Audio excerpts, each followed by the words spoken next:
Maintenant, je vais employer un gros mot, le mot revêtement.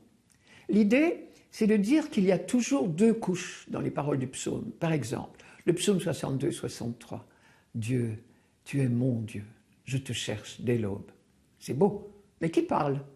En apparence, c'est un individu très fervent qui dit son désir profond. Cela peut être vous, cela peut être moi, à certains jours.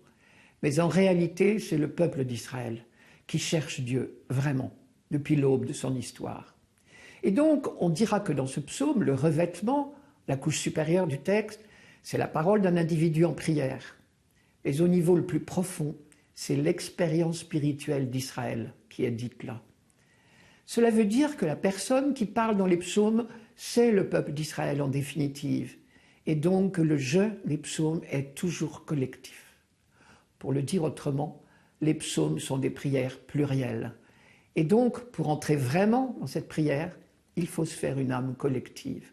Quand le psaume dit « je », il faut entendre le « nous » du peuple d'Israël. Ce n'est pas étonnant si on se rappelle que les psaumes ont d'abord été écrits pour être chantés dans les célébrations au temple, donc en foule. On en a un très bon exemple avec le psaume 130-131. « Seigneur, je n'ai pas le cœur fier, ni le regard ambitieux. Je ne poursuis ni grand dessein, ni merveille qui me dépasse. Non, mais je tiens mon âme égale et silencieuse. Mon âme est en moi comme un enfant, comme un petit enfant contre sa mère.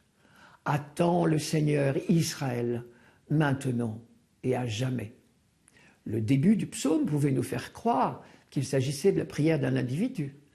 Mais la fin prouve bien qu'il s'agit du peuple tout entier.